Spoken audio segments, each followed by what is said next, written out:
Let's try this again. We apologize for the technical difficulties. It is the Roll Jays podcast brought to you by Pixel Fire Marketing and Pyramid Contractors. Jimmy Allen, Alex Drake from high above the CHI Health Center here as Creighton leads 50-34 over Fairleigh Dickinson University. As we were saying before all of our equipment took a dive on us, I have been impressed today with the way that Creighton's guards, and specifically their four men, have been able to see the floor, run the floor, and distribute the basketball. I've counted 5 possessions where there's been a basket made on the other side by an open runner. It should be 6, but Jimmie Neal was fouled on one of them. Yeah, Jimmie Neal and Jason Green both, so we'll call it 7. Their ability to get out and run in transition, even on made baskets tonight, and not just run in transition, but put the added pressure on the rim is something that is a welcome sight. We always talk about Creighton's transition game, right? Forcing points off turnovers, but getting out and actually getting to attack the rim has been huge tonight.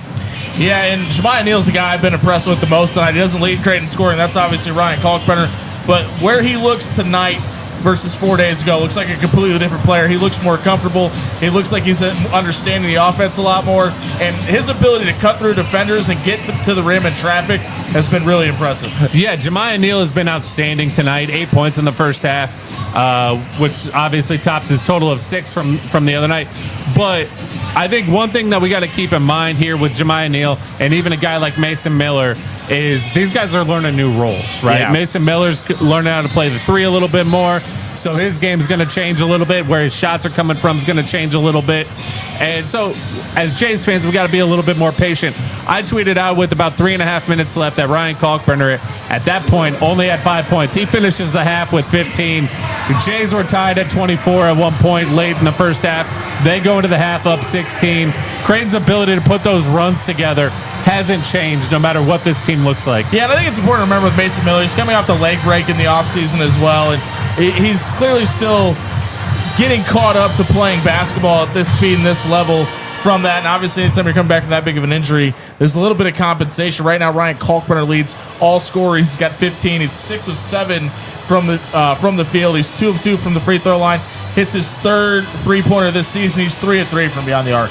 Yeah, Ryan Kalkbrenner obviously spent a lot of time working on that shot in the offseason, and the one he hit tonight was late in the shot clock off the dribble. So we are, seeing the improvement that these guys are putting in the offseason. I want to go back to Pop Isaacs and Jimmie Neal real quick. Yeah, that's the story. We have talked. Pop Isaacs is healthy tonight. Yeah, so we've talked about guys coming in as transfers, and so Jimmie Neal shooting the ball from the perimeter obviously hasn't looked great. But remember, we had this conversation both about Baylor Shireman at one point in his first season and Stephen Ashworth last year. Be patient with these guys. And Mason, again, you brought up Mason Miller's injury, but him learning a new position this season.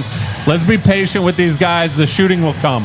Right now, the Jays 6 of 20 from beyond the arc, just shooting 30%. That's not going to fly in Greg McDermott's system. But again, this is game 2, and a lot of players still getting the wrinkles out. And I think if you told Creighton that when this game was tied at 24 that they'd have a 16-point lead at halftime, they would take it. Yeah, no, I'm absolutely happy. And again, what that run was, it wasn't a lot of threes. It was their ability to put pressure on the rim. You saw a made basket. Ryan Kalkbrenner gets a dunk in transition. You see Jimmie Neal get a layup in transition. Pop Isaacs gets fouled at the rim. These guys are just putting pressure on the rim, and they've always had the ability to get out in transition, but their ability to put added pressure on the rim this season is something that I think Jays fans are really going to enjoy. And I think it was a lot of the reason Jimmie Neal was brought in, right? I mean, we've kind of seen it in that first half, his ability to get the rim and really make sure, like we talk about Creighton filtering their defense into Ryan Kalkbrenner. Not too many teams in the country want to play that drop coverage and want to be able to keep teams out in the paint. And when you do that and you bring all your defenders inside, it opens up those 3-point looks. Yeah, and Jimmie Neal actually gave up a dunk early in the game, too, to kick it out to a wide-open Pop Isaacs. I mean, this team, in my opinion, early, granted, we're playing Fairleigh Dickinson tonight, right? Yep. But so far, they have shown an added ability to score in different ways that last year's team may have lacked. Now, that's nothing to take away from the 2 NBA guys that they're missing because those guys were great. They're pretty good. It's just a different style that you might just see as this program continues to evolve. And the other thing that's been better about this game than the opener, the crowd is more electric tonight. I've been really impressed with how the Jays crowds responded. It is a Sunday, a little easier to get to the game, but this building's about 80% full today. Yeah, great crowd tonight. which is huge. I mean, we talk about the home court advantage in CHI all the time.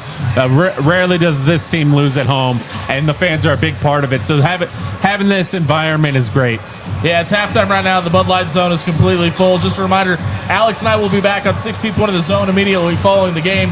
Excuse me, taking your phone calls, 402-951-1620 on Blue Jay Overtime. We'll talk to you then. Jay's up 50-34 at the start of the second half. Just a reminder, you can donate to your favorite Creighton athlete by donating to the Birdcage. Scan the QR code on your screen right now. You can donate to Creighton's NIL Collective. It will benefit your favorite Creighton athletes as well as this podcast as well. This has been the Roll Jays podcast. We'll see you on 1620 The Zone for Blue Jay Overtime immediately following the game.